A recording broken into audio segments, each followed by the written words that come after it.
அன்பான மகிமை டிவி நேயர்கள் யாவருக்கும் இயேசுவின் நாமத்தினாலே என்னுடைய வாழ்த்துக்களை தெரிவித்துக் கொள்வதில் மிகுந்த மகிழ்ச்சி அடைகிறேன்.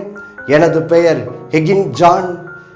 நான் தூத்துக்குடியிலே கடந்த 10 ஆண்டுகளாக ஊழியம் செய்து வருகிறேன். இந்த நாளிலும் இந்த தொலைக்காட்சி நிகழ்ச்சி மூலமாய் உங்களுக்கு ஊழியம் செய்யும்படி கர்த்தர் எனக்கு தந்த இந்த கிருபைக்காக இயேசுவின் மூலம் நான் தேவனுக்கு மகிமையை நான் செலுத்துகிறேன். இந்த நாளிலே நாம் என்ன கற்றுக்கொள்ளப் போகிறோம் என்றால், கடந்த தொலைக்காட்சி நிகழ்ச்சியிலே நாம் ஒரு சத்தியத்தை தியானிக்க ஆரம்பித்தோம். அது என்ன? இப்பொழுது நம்முடைய தேசத்திலே நாம் சந்தித்து கொண்டிருக்கிற ஒரு பெரிய பிரச்சனை என்ன? பொருளாதார மந்தம், அநேக வேலை இழப்பு மற்றும் கடன் பிரச்சனை, இப்படி பலவிதமான பிரச்சனைகளை நாம் நம்முடைய தேசத்திலே சந்திப்பதை நாம் செய்தியிலே கேட்டு வருகிறோம். இப்படிப்பட்ட சூழ்நிலையின் மத்தியிலே தேவன் நமக்கு என்ன பேசுகிறார், எந்த வார்த்தையை கொடுக்கிறார் என்பதை நாம் தியானிக்க ஆரம்பித்தோம். நாம் முதலாவது என்ன தியானித்தோம் என்றால், ஆதியாகமம் 15ஆம் அதிகாரம் 1வது வசனத்திலிருந்து ஆண்டவர் நமக்கு இப்படிப்பட்ட சூழ்நிலை மத்தியிலே பேசுகிற அந்த வாக்கு தத்தத்தை நாம் தியானித்தோம். அது என்னது? ஆதியாகமம் 15ஆம் அதிகாரம் 1வது வசனம். வேதம் சொல்லுகிறது, கர்த்தர் இங்கே ஆபிரகாமை பார்த்து சொல்லுகிறார், நீ பயப்படாதே, நான் உனக்கு கேடகமும் உனக்கு மகா பெரிய பலனுமா இருக்கிறேன் என்று சொல்லி கர்த்தர் இங்கே ஆபிரகாமுக்கு ஒரு வாக்கு தத்தம் பண்ணுகிறதை பார்க்கிறோம். நாம் பார்த்தோம், இந்த வாக்கு தத்தத்தை தான் தேவன் நமக்கு இந்த நாட்களிலே நம்மோடும் என்ன செய்கிறார்? பேசுகிறார். அவர் சொல்லுகிறார், ஒருவேளை செய்தியிலே கேட்கிற அந்த காரியங்களை குறித்து நீ என்ன செய்யாதே, பயப்படாதே. ஒருவேளை என் பிள்ளைகளுக்கு வேலை கிடைக்காமல் போயிருமோ, அல்லது நானும் வேலை இழந்து விடுவேனோ, அல்லது என்னுடைய வீட்டிலே பணக்குறைவு, வருமான குறைவு ஏற்பட்டு விடுமோ என்று சொல்லி நீ என்ன செய்யாதே, நீ பயப்படாதே. கர்த்தர் சொல்லுகிறார், நான் உனக்கு கேடகமாய் இருக்கிறேன் என்று சொல்லி. அப்படி என்றால் என்ன அர்த்தம்? இந்த உலகத்திலே ஏற்படுகிற இப்படிப்பட்ட பொருளாதார பிரச்சனைகள்ல இருந்து கர்த்தர் நம்மை பாதுகாக்கிற கேடகமா என்ன செய்கிறார்? இருக்கிறார். அது மாத்திரமல்ல, அடுத்ததாக ஆண்டவர் சொல்லுகிறார், நான் உனக்கு மகா பெரிய பலனுமா இருக்கிறேன் என்று சொல்லி. ஆம் பிரியமானவர்களே, மகா பெரிய பலனுமா இருக்கிறேன் என்றால் என்ன அர்த்தம்? ஆண்டவர் சொல்லுகிறார், நானே உன்னை பெரிய விதத்திலே ஆசீர்வதிக்கிறவராயிருப்பேன், நானே உனக்கு மகா பெரிய நல்ல சம்பளத்தை கொடுக்கிறவராய் நானே இருப்பேன் என்று சொல்லி கர்த்தர் இப்படியாக நம்மோடு கூட இந்த அருமையான வாக்குத்தத்த வார்த்தையை என்ன செய்கிறார்? பேசினார் என்று சொல்லி நாம் முதலாவது என்ன செய்தோம்? கற்றுக்கொண்டோம். இந்த வாக்குத்தத்த வார்த்தையை நாம் நம்முடைய வாழ்க்கையிலே சுதந்திரிப்பதற்கு நாம் ஆபிரகாமுடைய வாழ்க்கையிலிருந்து 3 குணாதிசயங்களை கற்றுக்கொள்ளுகிறோம் என்று சொல்லியும் நாம் பார்க்க ஆரம்பித்தோம். அது என்னது? ஆபிரகாமுடைய வாழ்க்கையிலே அவன் இந்த வாக்கு தத்தத்தை ஆண்டவர் ஆதியாகமம் 15ஆம் அதிகாரம் 1வது வசனத்திலே சொல்லி அந்த வாக்குறுதியை ஆபிரகாம் சுதந்திரிப்பதற்கு அவனோட வாழ்க்கையிலே 3 குணாதிசயங்கள் காணப்பட்டது. பாருங்க, இந்த காரியங்கள் நம்முடைய வாழ்க்கையிலும் காணப்பட வேண்டும் என்று சொல்லி கர்த்தர் என்ன செய்கிறார்?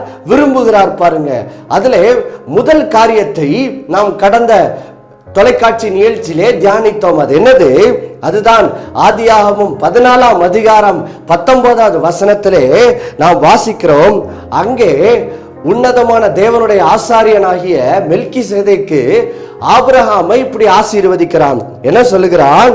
அவனை ஆசீர்வதித்து வானத்தையும் பூமியையும் உடையவராகிய உன்னதமான தேவனுடைய ஆசீர்வாதம் ஆபிரகாமுக்கு உண்டாவதாக என்று சொல்லி ஆதியாகமம் 14ஆம் அதிகாரம் 19வது வசனத்திலே மெல்கிசேதேக்கு ஆபிரகாமை இப்படி ஆசீர்வதிக்கிறதை நாம் என்ன செய்கிறோம்? பார்க்கிறோம். பாருங்கள் தேவ பிள்ளைகளே, இந்த வார்த்தை ஆபிரகாமுடைய வாழ்க்கையிலே இந்த வாக்குத்தத்தத்தை சுதந்திரிப்பதற்கு அவன் இடத்தில் காணப்பட்ட முதல் குணாதிசயம் இதுதான் பாருங்கள். அது என்னது? அவன் தான் சேவிக்கும் தேவன் யார் என்பதை அவன் என்ன செய்திருந்தான்? அறிந்து வைத்திருந்தான். அவனுக்கு தேவனை குறித்த ஒரு வெளிச்சம், ஒரு அறிவு அவனுடைய உள்ளத்தில் என்ன செய்தது? இந்த மெல்கிசேதேக் என்னும் தேவனுடைய ஆசாரியன் மூலம் அவனுடைய உள்ளத்தில் என்ன செய்தது? உண்டாயிற்று. அது என்னது?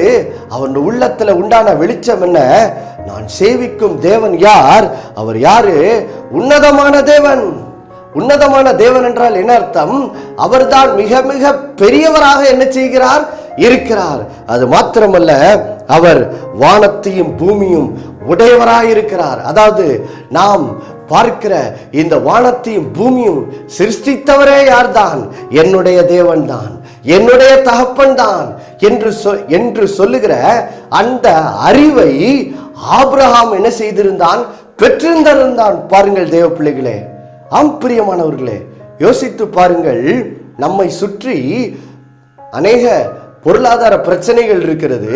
இதன் மத்தியில ஆண்டவர் சொல்லுகிறார், நீ பயப்படாத, நான் உனக்கு கேடகமா இருப்பேன், உனக்கு மகா பெரிய பலனா இருப்பேன் என்று சொல்லுகிறாரே. இப்பொழுது இந்த வாக்குறுதியை நிறைவேற்றுவதற்கு என் தேவன் ஆற்றல் உடையவராய் இருக்கிறாரா என்ற வெளிச்சம் நம் இருதயத்தில் என்ன செய்யணும்? இருக்கணும் பாருங்க. ஏனெனில் யார் நமக்கு வாக்குறுதி பண்ணுகிறார் என்பதை பொறுத்துதான் அந்த வாக்குறுதி நிறைவேறுமா நிறைவேறாதா என்பதை என்ன செய்கிறது? தீர்மானிக்கிறது. இப்பொழுது எனக்கு வாக்குறுதி பண்ணின என்னுடைய தேவன் எப்படிப்பட்டவர்? அவர் உன்னதமான தேவன். அவர் வானத்தையும் பூமியும் உடையவர். அவர்தான் வானத்தையும் பூமியும் சிருஷ்டித்தவர். ஆதலால் அவர் சொல்லுகிற அந்த வாக்குறுதியை இப்பொழுது என் வாழ்விலே நிறைவேற்றுவதற்கு அவர் ஆற்றலுடையவராய் இருக்கிறார், போதுமானவராய் இருக்கிறார் என்பதை நான் என்ன செய்கிறேன்? கற்றுக்கொள்ளுகிறேன். ஹல்லேலூயா! ஆம் பிரியமானவர்களே, எவ்வளவு பெரிய ஒரு சந்தோஷமான செய்தி பாருங்கள். ஏன் இது என்னுடைய இருதயத்திலே ஒரு மிகப்பெரிய நம்பிக்கையை தருகிறது. என்னை சுற்றி பயப்படுத்தும் சூழ்நிலைகள், கவலைப்படுத்தும் சூழ்நிலைகள் இருக்கிறது. ஆனால் என் தேவன் எப்படிப்பட்டவர், அவர் எனக்கு எப்படிப்பட்ட வாக்கு தத்தத்தை தந்திருக்கிறார் என்ற அந்த அறிவு என் உள்ளத்தில் மிகுந்த ஆறுதலையும் நம்பிக்கையும் விசுவாசத்தையும் தைரியத்தையும் என்ன செய்கிறது? உண்டாக்குகிறது. பாருங்கள், இது என்னோட வாழ்க்கையிலே நான் முன்னேறி செல்வதற்கு இது எனக்கு என்ன செய்கிறது? உதவி செய்கிறது. ஹல்லேலூயா! இப்பொழுது நாம் இந்த செய்தியிலே இரண்டாவது குணாதிசயத்தையும் மூணாவது குணாதிசயத்தையும் பார்க்க போறோம். அதாவது ஆபிரகாம் இந்த ஆதியாகமம் 15ஆம் அதிகாரம் 1வது வசனத்திலே தேவன் சொல்லுகிற அந்த வாக்குறுதியை சுதந்தரிப்பதற்கு அவரோட வாழ்க்கையில காணப்பட்ட அடுத்த 2 குணாதிசயத்தை இப்போ பார்ப்போம். பாருங்கள், இப்பொழுது ஆதியாகமம் 15ஆம் அதிகாரம் 20வது வசனத்திலே ஆபிரகாம் வாழ்க்கையிலே இந்த வாக்கு தத்தத்தை சுதந்தரிப்பதற்கு அவன் வாழ்க்கையில் காணப்பட்ட 2வது குணாதிசயம் என்னது? பாருங்கள், மெல்கிசேதேக் என்னும் ஆசாரியன் இப்பொழுது ஆபிரகாமை ஆசீர்வதிக்கிறான். ஆசீர்வதித்தவுடன் ஆபிரகாம் ஒரு ஆச்சரியமான காரியத்தை செய்கிறான். பாருங்க, அது என்னது? வேதம் ஆதியாகமம் 14:20வது வசனத்தின் பின்பகுதியில சொல்லுகிறது, இவனுக்கு ஆபிரகாம் எல்லாவற்றிலும் தசம்பாகம் என்ன செய்தான்? கொடுத்தான். ஆம் பிரியமானவர்களே, இங்கே ஆபிரகாம் ஒரு காரியத்தை செய்கிறான். என்ன செய்கிறான்? அவன் தன்னுடைய எல்லா சம்பத்திலும் இருந்து, அதாவது இப்பொழுதுதான் அவன் ஒரு போருக்கு சென்று எதிரி ராஜாக்களை தோற்கடித்து அவன் என்ன செய்கிறான்? அதிகமான பொருட்களை கொள்ளையாக என்ன செய்கிறான்? தன்னுடைய வெற்றியின் அடையாளமாக அவன் எடுத்துக்கொண்டு வருகிறான். இப்பொழுது தேவன் அவனிடத்தில் வந்து பேசுகிறார். என்ன பேசுகிறார்? அவருடைய ஆசாரியன் மூலமாய் ஆபிரகாமுக்கு நினைப்பூட்டுகிறார். ஆபிரகாமே, இந்த வெற்றியை உனக்கு தந்தது யார்? உன்னுடைய தேவன். அவர்தான் உனக்கு இந்த வெற்றியை தந்திருக்கிறார், அவர்தான் உனக்கு இந்த ஆசீர்வாதத்தை தந்திருக்கிறார் என்று சொல்லி ஆண்டவர் அவருடைய ஆசாரியன் மூலமாக ஆபிரகாமுடனே பேசினவுடன் உடனே பாருங்கள், ஆபிரகாம் தன்னுடைய உள்ளத்திலே தேவன் பேரில் நன்றியுள்ளவனாய் இருந்து இப்பொழுது என்ன செய்கிறான்? தேவனை கனம் பண்ணும்படி தசமபாகம், அந்த அவனுடைய எல்லாவற்றிலும் தசமபாகத்தை என்ன செய்கிறான்? கொடுக்கிறான். பாருங்கள் தேவ பிள்ளைகளே, இப்பொழுது நீங்கள் கேட்கலாம், ஏன் இதை செய்தான்? இது எங்கிருந்து ஆபிரகாம் கற்றுக்கொண்டான் என்று சொல்லி நாம் பார்க்கும்போது பாருங்கள், வேதத்திலே ஆதியாகமம் 4ஆம் அதிகாரத்திலே நாம் ஆபேல் ஒரு காரியத்தை செய்கிறதை நாம் பார்க்கிறோம். பாருங்கள், ஆதியாகமம் 4ஆம் அதிகாரத்திலே பாருங்கள், இப்பொழுதுதான் ஆதாமும் ஏவாளும் பாவம் செய்து அவர்கள் தேவனிடத்திலிருந்து பிரிக்கப்பட்டு இப்பொழுது அவர்கள் ஒரு விழுந்து போன பாவத்தினால் பாதிக்கப்பட்ட அந்த விழுந்து போன அந்த வாழ்க்கையை இப்பொழுது வாழ ஆரம்பித்து கொண்டிருக்கிறார்கள். பாருங்கள், அவர்களுக்கு இப்பொழுது குழந்தை பிறக்கிறது. காயின் ஆபேல் என்ற 2 புத்திரர்கள் பிறக்கிறார்கள். இப்பொழுது ஒரு புது சந்ததி பூமியில என்ன செய்திருக்கிறது, உண்டாயிருக்கிறது. பாருங்கள், இப்பொழுது ஒரு விசுவாச சோதனை என்ன செய்கிறது, இந்த பிள்ளைகள் முன்பாக வைக்கப்படுகிறது. அது என்னது, இவர்களுடைய தகப்பன் ஆதாமும் ஏவாளை போல காயினும் ஆபேலும் கீழ்ப்படியாமல் போக போகிறார்களா, அல்லது இவர்கள் கீழ்ப்படிதல் உள்ளவர்களாய் கர்த்தரை கனம் பண்ணி தேவனை மகிமைப்படுத்துகிறவர்களாய் அவரையே தேவனாய் வைத்து அவரை நம்பி வாழப்போகிறார்களா என்ற ஒரு விசுவாச சோதனை எப்படி ஆதாமுக்கும் ஏவாளுக்கும் உண்டாயிற்றோ அதே போல இப்பொழுது காயின் முன்பாகவும் ஆபேல் முன்பாகவும் அதே சோதனை என்ன செய்கிறது, வருகிறது. பாருங்கள், இப்பொழுது இங்கே நாம் பார்க்கிறோம், ஆதியாகமம் 4ஆம் அதிகாரத்திலே 3, 4, 5 வசனத்திலே நாம் பார்க்கிறோம். பாருங்கள், இங்கே காயினும் ஆபேலும் என்ன செய்கிறார்கள் பாருங்கள், அவர்களுடைய தாய் தகப்பனிடத்திலிருந்து அவர்கள் தேவனை குறித்து கற்றுக்கொள்கிறார்கள். கற்றுக்கொண்டு இப்போ தேவனை கனம் பண்ணும்படி அவர்கள் என்ன செய்கிறார்கள், வருகிறார்கள். முதலாவது காயின் என்ன செய்கிறான், தன்னுடைய தொழிலாகிய அந்த விவசாயம் அதிலிருந்து அவன் என்ன செய்கிறான், கனிகளை எடுத்து கொண்டு வந்து கர்த்தருக்கு காணிக்கையாக என்ன செய்கிறான், கொடுக்கிறான். அடுத்தது ஆபேல் என்ன செய்கிறான், தன் மந்தையின் தலையீற்றுகளிலும் அவைகளின் கொழுமையானவற்றிலும் சிலவற்றை என்ன செய்கிறான், தேவ சமூகத்துக்கு என்ன செய்கிறார்கள், காணிக்கையாக என்ன செய்கிறார்கள், கொண்டு வருகிறார்கள். கொண்டு வரும்போது பாருங்க, வேதம் சொல்லுகிறது, கர்த்தர் ஆபேலையும் அவன் காணிக்கையும் அங்கீகரித்தார், காயினையும் அவன் காணிக்கையும் என்ன செய்யவில்லை, அங்கீகரிக்கவில்லை என்று சொல்லி. ஆம் பிரியமானவர்களே, இந்த சம்பவத்துல கர்த்தர் நம்மோடு கூட எதை பேசி கொண்டிருக்கிறார் பாருங்கள். வேதத்திலே நாம் பல சத்தியங்களை கற்றுக்கொள்கிறோம். எப்படி பரிசுத்தமாய் வாழ வேண்டும், எப்படி கர்த்தருக்கு பயந்து வாழ வேண்டும் என்று சொல்லி நாம் பல சத்தியங்களை கற்றுக்கொள்கிறோம்.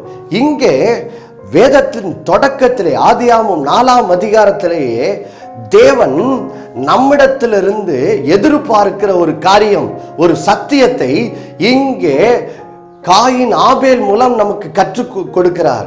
அது என்னது, நாம் கர்த்தரை நம்பி வாழ்வதிலே ஒரு முக்கியமான பங்கு என்னதாம், கர்த்தர் நமக்கு பாருங்கள் தொழிலை தந்திருக்கிறார், வருமானத்தை என்ன செய்திருக்கிறார், தந்திருக்கிறார். அதை அவர் தரும்போது இங்கே பாருங்கள், அவர் கற்றுத்தருகிறார், தேவன்தான் என்னை ஆசீர்வதித்தார், தேவன்தான் எனக்கு இந்த வருமானத்தை தந்தார் என்று சொல்லி நாம் தேவனை கனம் பண்ணும்படி நாம் என்ன செய்ய வேண்டுமா, நம்முடைய வருமானத்திலே பாருங்கள், இங்கே ஆபேல் வாழ்க்கையிலிருந்து அதை கற்றுக்கொள்ளுகிறோம். என்ன கற்றுக்கொள்ளுகிறோம், நம்முடைய வருமானத்திலிருந்து பாருங்கள் முதலானவையை சிறந்தவற்றை நாம் எடுத்து கொண்டு வந்து கர்த்தருடைய சமூகத்தில் காணிக்கையாக படைத்து இப்படியாக நாம் கர்த்தரை கனம் பண்ண வேண்டும் என்கிற ஒரு சத்தியத்தை இங்கே ஆபேல் வாழ்க்கையிலிருந்து நாம் என்ன செய்கிறோம், கற்றுக்கொள்கிறோம். பாருங்கள் தேவ பிள்ளைகளே, இதை தான் நாம் பின்பு நீதிமொழிகள் 3:9 வசனத்துல கூட பார்க்கிறோம். உன் பொருளாலும் உன் விளைவின் எல்லா முதற் பலனாலும் கர்த்தரை என்ன செய்ய, கனம் பண்ணு. ஆம் பிரியமானவர்களே, இங்கே வேதத்தின் ஆரம்பத்திலேயே கர்த்தர் நம்மோடு கூட ஒரு அருமையான சத்தியத்தை கற்றுக்கொள்ளுகிறார். அது என்னது பாருங்கள், நம்முடைய வாழ்வில் காணப்படுகிற எல்லா ஆசீர்வாதமும் யாரிடமிருந்து வருகிறது, கர்த்தரிடத்திலிருந்து வருகிறது. அதை தான் நாம் ஆதியாகமம் 14ஆம் அதிகாரம் 19வது வசனத்திலே அங்கே வாசிக்கிறோம். அங்கே ஆபிரகாமிடத்தில் கர்த்தர் வெளிப்படுத்துகிறார். ஆபிரகாமே, இவ்வளவு பெரிய வெற்றியை பெற்றிருக்கிற, இவ்வளவு பெரிய ஜெயத்தை பெற்றிருக்க, இவ்வளவு பெரிய ஆசீர்வாதத்தை பெற்றிருக்க, இது எப்படி உனக்கு உண்டாச்சு? வானத்தி பூமியும் உடையவராகிய உன்னதமான தேவனுடைய ஆசீர்வாதம் உனக்கு உண்டாவதாக என்று சொல்லுகிறான் பாருங்கள். அப்போ பாருங்கள் தேவ பிள்ளைகளே, நம்முடைய வாழ்க்கையில காணப்படுகிற எல்லா ஆசீர்வாதமும் யாரிடத்திலிருந்து வருகிறது? தேவனிடத்திலிருந்து வருகிறது. அப்போ தேவன் நமக்கு ஆசீர்வாதத்தை தந்து, வருமானத்தை தந்து நம்மை ஆசீர்வதிக்கும் போது நாம் இப்பொழுது அதற்காக தேவனை மகிமைப்படுத்தும்படி, அவரை கனம் பண்ணும்படி தேவன் என்ன செய்கிறார்? எதிர்பார்க்கிறார். அதை எப்படி செய்யும்படி தேவன் எதிர்பார்க்கிறார்? இங்கே ஆபேல் வாழ்க்கையிலிருந்து கற்றுக்கொள்கிறோம். கர்த்தர் நமக்கு வருமானத்தை தந்தவுடன் அந்த வருமானத்தின் முதல் பகுதி என்றால் என்ன அர்த்தம் பாருங்கள். வேதத்திலே தசம பாகம் என்ற வார்த்தைக்கு இதுதான் அர்த்தம் பாருங்க. நம்முடைய சம்பாத்தியத்திலே முதல் 10%, எடுத்துக்காட்டிற்கு 100 ரூபாய் நான் ஒரு சம்பளம் பெறுகிறேன் என்றால் அந்த வருமானத்திலே முதல் 10%, முதல் 10 ரூபாய் அது யாருக்கு சொந்தம்? தேவனுக்கு சொந்தம்.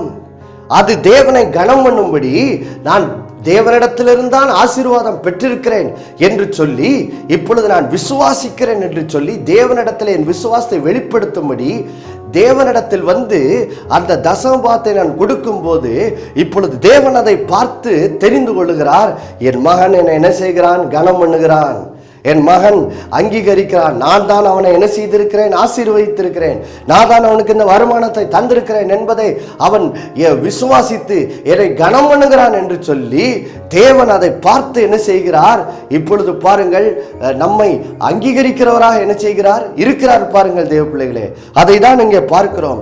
ஆபேல் தன்னுடைய மந்தையின் தலையீற்றையும் அதிலே கொழுமையானவைகள், அதாவது சிறந்தவற்றையும் தேவ சமூகத்திலே கொண்டு வந்து அவன் தேவனை கனம் பண்ணும்படி கொண்டு வந்து அவன் படைக்கிறான் தன்னோட காணிக்கையை. தேவன் ஆபேலையும் அவன் காணிக்கையும் என்ன செய்கிறார்? அங்கீகரிக்கிறார். தேவ பிள்ளைகளே, இதை குறித்து எபிரேயர் 11:4 சொல்லும் போது வேதம் சொல்லுகிறது, ஆபேல் விசுவாசம் நிறைந்தவனாய், கர்த்தர் மேல் ஒரு விசுவாசமும் ஒரு பற்றும் நிறைந்தவனாய் காயினை காட்டிலும் ஒரு மேன்மையான பலியை என்ன செய்தான்? செலுத்தினான் என்று சொல்லி. ஆம் பிரியமானவர்களே, இன்றைக்கு நம்முடைய வாழ்க்கையிலே நாம் பொருளாதாரத்திலே, வருமானத்திலே குறைவு, தாழ்ச்சி மற்றும் கடன், இப்படிப்பட்ட பிரச்சனைகளிலிருந்து நாம் விடுதலை பெறுவதற்கு கர்த்தர் ஒரு அருமையான ஒரு வழியை என்ன செய்கிறார்? சொல்லித் தருகிறார். அவர் சொல்லுகிறார், இவ்வளவு நாள் நீ ஏன் குறைவிலே காணப்பட்டாய்? ஏன் உன் வருமானம் எப்பொழுதும் குறைவாகவே இருக்கிறது? ஏன் வாழ்க்கையில முன்னேற முடியவில்லை? ஏன் எப்ப பார்த்தாலும் கடன்? அதற்கு ஒரு காரணம் என்ன? கர்த்தர் சொல்லுகிறாரு, நீ என்னை கனம் பண்ணினாயா? ஆபிரகாம் அதை தான் பண்ணான். தேவன் அவனை ஆசீர்வதித்தார் என்று அவன் கண்டவுடன் என்ன செய்கிறான்? உடனே தன்னுடைய சம்பாத்தியத்திலே அவன் என்ன பண்ணுகிறான்? தசமபாகத்தை தேவனுக்கு கொடுத்து இப்படியாக தேவனை அவன் என்ன செய்தான்? ஆபிரகாம் கனம் பண்ணினான். பாருங்கள், இதை யாரிடத்திலிருந்து கற்றுக்கொண்டான்? இங்கே ஆபேல் இடத்திலிருந்து அவன் என்ன செய்கிறான்? ஆபிரகாம் கற்றுக்கொள்ளுகிறான். பாருங்கள், அதனால்தான் ஆபேல் பாருங்கள், ஆபேலும் கர்த்தரை கனம் பண்ணினான். அதோட விளைவு கர்த்தர் ஆபேலுடைய காணிக்கையை அங்கீகரித்தார். ஆனால் காயினுடைய காணிக்கையை அங்கீகரிக்கவில்லை. ஏன்? அவன் கர்த்தருக்கு காணிக்கை கொண்டு வந்தான், ஆனால் விசுவாசத்தோட வரல.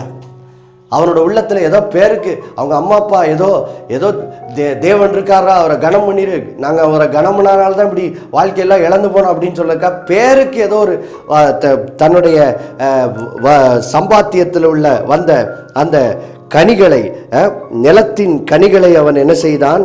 கொண்டு வந்தான். பாருங்க, ஏதோ பேருக்கு ஏதோ கொண்டு வரான், விசுவாசத்தோட கொண்டு வரல, கர்த்தரை கனம் பண்ணும் விதத்தில் அது கொண்டு வரல.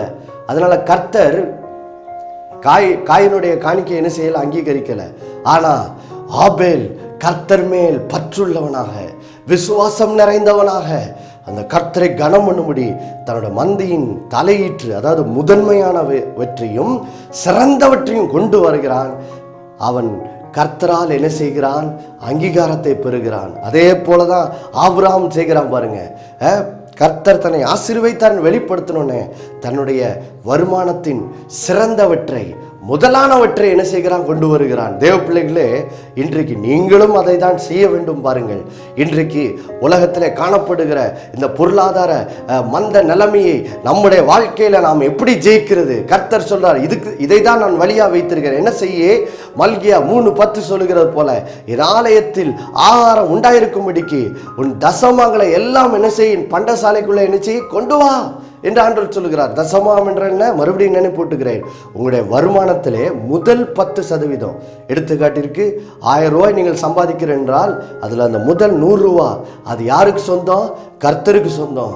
அதை வைத்து பாருங்கள், நீங்கள் போய் நான் வாடகையை கட்ட போகிறேன் அல்லது என் வீட்டு மளிகை ஜாமானை வாங்க போகிறேன், இல்லை, அது அதற்கு சொந்தமல்ல, அது கர்த்தருக்கு சொந்தம். அப்போ நீங்கள் என்ன பண்ணணும்? ஆபேலை போல நன்றி நிறைந்தவர்களாய், விசுவாசம் நிறைந்தவர்களாய் தேவ சமூகத்துக்கு நீங்கள் வரும்போது பாருங்கள், வந்து அதை கர்த்தருக்கு படைக்கும் போது கர்த்தர் சொல்றாரு, இப்போ ஆபேலை கர்த்தர் அங்கீகரித்த போல நம்முடைய காணிக்கை அவர் அங்கீகரிக்கிறார். என்ன அங்கீகரிக்கிறார்? அவருக்கு ஒரு சந்தோஷம். என் மகன் பார்ப்பா என்ன கனம் பண்றான், என் பிள்ளை என்ன கனம் பண்றான். ஆதாம் ஏவாளை போல கீழ்ப்படியாதவர்களாய் அவர்கள் இல்லை, கீழ்ப்படிதல் உள்ளவர்களாய் இருக்கிறார்கள் என்று சொல்லி கர்த்தருக்கு ஒரு சந்தோஷம். பாருங்க, ஆம் பிரியமானவர்களே, இந்த நாளிலே அப்போ நம்ம ஒரு முடிவு எடுப்போம். ஆண்டவரே, நானும் ஆபிரகாமை போல ஆபேலை போல உம்மை நான் கனம் பண்ண வேண்டும். ஆண்டவரே, இனி என் வாழ்க்கையிலே ஆண்டவரே நீர் தரும் ஒவ்வொரு வருமானத்திலையும் நான் அந்த முதல் 10% அந்த தசமபாகத்தை எடுத்து உம்முடைய சமூகத்தில் வந்து நான் அதை காணிக்கைய படைக்க போகிறேன், உம்முடைய ராஜ்யத்துக்குள்ளே நான் விதைக்க போகிறேன் என்று சொல்லி நீங்கள் அதை செய்யும் போது பாருங்கள் தேவ பிள்ளைகளே, அதான் ஆண்டவர் சொல்றாரு மல்கியா 3:10, இப்பொழுது நீங்கள் தாசமாங்களை கொண்டு வரும்போது அவர் என்ன செய்வாரா? வானத்தின் பலகணிகளை திறந்து இடங்கொள்ளாமல் போக மட்டும் உன்னை ஆசீர்வதிக்க மாட்டேனோ என்று, அதனால என்னை நினைச்சு சோதித்து பார் என்று சேனைகளின் கர்த்தர் என்ன செய்கிறார் சொல்லுகிறார். தேவ பிள்ளைகளே, ஆபிராம் தேவனை தசமம் கொடுத்து இப்படியாக பாருங்கள், அவன் தேவனை கனம் பண்ணினான், தேவனை சோதித்து பார்த்தான். வெற்றி அடைந்தானா? ஆம் பிரியமானவர்களே, வெற்றி அடைந்தான். எப்படி வெற்றி அடைந்தான்? ஆதியாகமம் 24ஆம் அதிகாரத்திலே ஆபிரகாமுடைய கடைசி காலம், அவனுக்கு முதிர் வயதுள்ளவன் ஆயிடுச்சு. இப்போ அவனோட வாழ்க்கையின் முடிவுக்குள்ளே அவன் வந்து விட்டான். ஆனால் அவனோட வாழ்க்கையின் முடிவில் அவன் வாழ்வு எப்படி இருந்தது? வேதம் சொல்லுகிறது, அங்கே வேதம் சொல்லுகிறது ஆதியாகமம் 24:1, கர்த்தர் ஆபிரகாமை சகல காரியங்களிலும் ஆசீர்வதித்து வந்தார். சில அல்ல, சகல காரியங்களிலும் ஆசீர்வதித்தார். ஆம் பிரியமானவர்களே, அவன் எல்லா விதத்திலும் ஆசீர்வதிக்கப்பட்டவனாக இருந்தான். பாருங்கள், ஒன்றிலும் அவனுக்கு குறைவில்லை. சிங்க குட்டிகள் தாழ்ச்சி அடைந்து பட்னியா கிடக்கும் கர்த்தரை தேடுற அவனுக்கோ ஒரு குறையும் என்னது இல்லை. பாருங்க, அது அவனோட வாழ்க்கையில நிறைவேறினது. அந்த சங்கீதம் 34:10 அவனோட வாழ்க்கையில் என்ன செய்தது? நிறைவேறினது. பாருங்க, அல்லேலூயா. ஆம் பிரியமானவர்களே, இன்றைக்கு நீங்கள் அதை செய்யும் போது உங்கள் வாழ்க்கையிலும் அந்த ஆசீர்வாதம் என்ன செய்யும்? நிறைவேறும். எனக்கு ஞாபகம் இருக்குது பாருங்கள், நான் சிறு வயதாக இருக்கும்போது ஒரு 7ஆப்பு 8ஆப்பு படிக்கும்போது என்னுடைய தகப்பன் ஒரு நாள் என்னிடத்தில் ஒரு காரியத்தை சொன்னார். பாருங்கள், என்னுடைய தகப்பன் அவருடைய கர்த்தர் அவர் கொடுத்த வேலை காலங்களை நிறைவேற்றி இப்பொழுது ரிட்டையர் ஆகிவிட்டார். கிட்டத்தட்ட 30 ஆண்டுகளுக்கு மேலாக கர்த்தர் அவருக்கு ஒரு நல்ல வேலையை கொடுத்திருந்தார். இப்பொழுது ரிட்டையர்மெண்ட் ஆகிட்டார். இப்போது அவர் படித்து முடித்து இவ்வளவு ஆண்டுகள் ஆயிற்று பாருங்கள். ஆனால் அவர் ஒரு நாள் என்னிடத்தில் சொன்ன சாட்சி, மகனே, இவ்வளவு நாள் நான் வேலை செய்திருக்கிறேன், இவ்வளோ நாள் வாழ்ந்திருக்கிறேன், உனக்கு தெரியுமா, என்னுடைய வருமான விஷயத்தில், பண விஷயத்தில் இன்று வரைக்கும் எனக்கு குறைவே இருந்தது கிடையாது. கர்த்தரின் மேய்ப்பராய் இருக்கிறான், தாழ்ச்சி அடையேன் என்று சாட்சி சொன்னார். அதுக்கு முக்கியமான காரணத்தை சொன்னார். அவர் சொன்னார், நான் சிறு வயதாக இருக்கும் போதே பாரு, நான் வேலை அந்த காலத்தை ஆரம்பிக்கும் போதே கர்த்தர் எனக்கு ஒரு வெளிப்பாட்டை கொடுத்தார். நான் எப்படி கர்த்தரை கனம் பண்ண வேண்டும், என்னுடைய அந்த தசமத்தை எடுத்துக்கொண்டு தேவ சமூகத்தில் கொண்டு போய் கொடுக்க வேண்டும், அதை விசுவாசத்தோடு செய்ய வேண்டும் என்று கர்த்தர் எனக்கு கற்றுக் கொடுத்தார். நான் அதை செய்து வந்தேன், இன்று வரைக்கும் எனக்கு குறைவில்லை என்று சொல்லி எனக்கு சொன்னார். பாருங்க, நான் அது வாழ்க்கையில மறக்கவே மாட்டேன். தேவ பிள்ளைகளே, ஆம் பிரியமானவர்களே, நாமும் ஆபிரகாமை போல ஆபேலை போல கர்த்தரை கனம் பண்ணுகிறவர்களாய் வாழும் போது பாருங்க, நம்முடைய வாழ்க்கையிலே கடன் பிரச்சனைகள் மறைவதை நாம் காணுவோம். நம்முடைய வாழ்க்கையிலே குறைவு தாழ்ச்சி இருப்பதை, அதெல்லாம் நம்முடைய வாழ்க்கையை விட்டு மறைந்து போவதை நாம் பார்ப்போம். சங்கீதம் 23:5 சொல்லுகிற போல, பாத்திரம் நிரம்பி வழியும், கர்த்தரின் மேய்ப்பராக இருக்கிறான், தாழ்ச்சி அடையேன், ஒரு நன்மையும் எனக்கு குறைபடாது என்ற அந்த வாக்குத்தத்தங்கள் உங்கள் வாழ்க்கையில நிறைவேறுகிறதை நீங்கள் என்ன செய்வீர்கள்? காண்பீர்கள். ஹல்லேலூயா. ஆம் பிரியமானவர்களே, இதுதான் தேவனுடைய வழிநடத்துதலாக என்ன செய்கிறது இருக்கிறது. பாருங்க, கர்த்தர் இது ஆபிரகாம் வாழ்க்கையில மட்டும் நிறைவேற்றல. பாருங்கள் தேவ பிள்ளைகளே, ஆதியாகமம் 26ஆம் அதிகாரத்திலே நாம் ஈசாக்கு, ஆபிரகாமுடைய புதல்வனாகிய ஈசாக்குடைய வாழ்க்கையை குறித்தும் நாம் வாசிக்கிறோம். பாருங்கள், அங்கே ஈசாக்கு, ஆதியாகமம் 26ஆம் அதிகாரத்திலே நாம் ஈசாக்கு வாழ்க்கையிலே அவன் சந்தித்த இப்படிப்பட்ட நாம் வாழுகிற காலத்தில் சந்திக்கிற சூழல் போல அவனும் ஒரு சூழலை சந்திக்கிறார். அது என்னது? ஆதியாகமம் 26ஆம் அதிகாரம் 1வது வசனம் சொல்லுகிறது, ஆபிரகாமின் நாட்களில் உண்டான பஞ்சத்தை அல்லாமல் பின்னும் ஒரு பஞ்சம் தேசத்தில் என்ன செய்து உண்டாயிற்று. பாருங்கள், ஈசாக்கும் ஒரு பஞ்ச காலத்தை அவனோட வாழ்க்கையில் என்ன செய்கிறான்? சந்திக்கிறான். பாருங்க, சந்திக்கும் போது எப்படி பாருங்கள், எல்லாரும் யோசித்து பாருங்க. அந்த காலங்களில் பாருங்கள், ஒரு இடத்துல மழை பெய்யாமல் விவசாயம் இல்லை என்றால் எல்லாரும் குடிபெயர்ந்து பக்கத்து தேசத்திற்கு என்ன செய்வார்கள்? போவார்கள். அதே போலதான் இங்கே ஈசாக்கும் என்ன செய்கிறான்? அவன் இருக்கிற இடத்துல இருந்து குடிபெயர்ந்து வேற இடத்துக்கு போக வேண்டும் என்று சொல்லி அவன் முடிவெடுக்கும் போது கர்த்தர் அவனிடத்தில் வந்து பேசுகிறார். பாருங்க, அவர் சொல்லுகிறார், கர்த்தர் ஆதியாகமம் 26ஆம் அதிகாரம் 2வது வசனத்தில் வேதம் சொல்லுகிறது, கர்த்தர் ஈசாக்குக்கு தரிசனமாகி, நீ எகிப்துக்கு போகாமல் நான் உனக்கு சொல்லும் தேசத்திலே குடியிரு, இந்த தேசத்திலே வாசம் பண்ணு, நான் உன்னோடே இருந்து உன்னை ஆசீர்வதிப்பேன் என்று சொல்லுகிறார். பாருங்கள் தேவ பிள்ளைகளே, ஈசாக்கும் ஆபிரகாமை போல கர்த்தரை கனம் பண்ணுகிறவன். அப்போ இவர்களெல்லாம் கர்த்தரை கனம் பண்ணுகிறவர்களாய் வாழ்ந்தபடியினால் பாருங்கள் எப்படி கர்த்தர் அவர்களுடைய வாழ்க்கையில வெளிப்படுகிறார். பாருங்கள், தேசத்தில் ஒரு பெரிய பஞ்சகாலம், பெரிய ஒரு தவிப்பின் காலம், தத்தளிப்பின் காலம். ஆனால் கர்த்தர் ஈசாக்கோட வந்து பேசுகிறார். என்ன சொல்லுகிறார்? மகனே, நீ எகிப்துக்கு போகாதே. அப்படி என்றால் என்ன அர்த்தம்? நீ இந்த தேசத்தை விட்டு இன்னொரு இடத்துக்கு போகாத, மற்றவங்கள போல போகாத. இன்றைக்கு நம்மிடத்தில் இதை சொல்வாரானால், இப்படிப்பட்ட பொருளாதார பிரச்சனைகள், இப்படிப்பட்ட காரியங்கள் எல்லாம் வரும்போது மற்றவர்கள் பயப்படுகிறது போல நீ என்ன செய்யாத, பயப்படாத. அல்லது இந்த மனிதன் உதவி செய்வானா, அந்த மனிதன் உதவி செய்வானா, அவர்கள் உதவி செய்வார்களா என்று சொல்லி, இப்படி நான் உலகத்திலே யார் உதவி செய்வார் என்று சொல்லி நாடி தேடாதே என்று சொல்லி கர்த்தர் இன்றைக்கு ஈசாக்கோட பேசினது போல நம்மோடும் என்ன செய்கிறார்? பேசுகிறார். பாருங்க, அப்போ ஆண்டவர் என்ன சொல்றாரு? இங்கே ஈசாக்கு இடத்தில் சொல்றார், நான் உனக்கு கொடுத்திருக்கிற அந்த கானான் தேசத்திலே குடியிருன்னு சொல்ற. அதே போல் இன்றைக்கு நம்மிடத்தில் சொல்லுகிறார், நீ மனிதர் மேல் உன்னுடைய நம்பிக்கையை வைக்காதே, கர்த்தர் பேரில் உன் நம்பிக்கை என்ன செய்? வை. கர்த்தர் மேல் உன் நம்பிக்கையை வை. அப்படி வைக்கும் போது என்ன ஆகும்? பாருங்கள் தேவ பிள்ளைகளே, இங்கே கர்த்தர் வாக்கு பண்ணுகிறார். பாருங்கள், நான் உன்னோட இருந்து உன்னை என்ன செய்வேன்? ஆசீர்வதிப்பேன். தேவ பிள்ளைகளை, கர்த்தர் ஈசாக்கை ஆசீர்வதித்தாரா? ஆசீர்வதித்தார். ஈசாக்கு ஆசீர்வதிக்கப்பட்டான், 100 மடங்கு அவனை ஆசீர்வதித்தார் என்று ஆதியாகமம் 26:13 சொல்லுகிறது. தேவ பிள்ளைகளே, ஆதலால் இந்த நாளிலே ஒரு முடிவு பண்ணுங்கள். என்ன முடிவு பண்ணுங்கள்? நான் கர்த்தரை கனம் பண்ண போகிறேன். எப்படி? என்னுடைய சம்பாத்தியத்தில் எல்லாம் நான் தசமபாகத்தை கர்த்தர் கொடுத்து கனம் பண்ண போகிறேன்னு முடிவு பண்ண போது கர்த்தர் ஆபிரகாமை ஆசீர்வதித்தது போல உங்களையும் பஞ்சகாலத்தின் மத்தியிலும் ஆசீர்வதிக்க அவர் வல்லவராக என்ன செய்கிறார்? இருக்கிறார். ஜெபிப்போம். அன்புள்ள பரலோக தகப்பனே, கர்த்தராகிய இயேசுவின் மூலமாய் வருகிறப்பா, இந்த நாளிலே உம்முடைய பிள்ளைகளோடு நீ பேசினதுக்காய் ஸ்தோத்திரம்.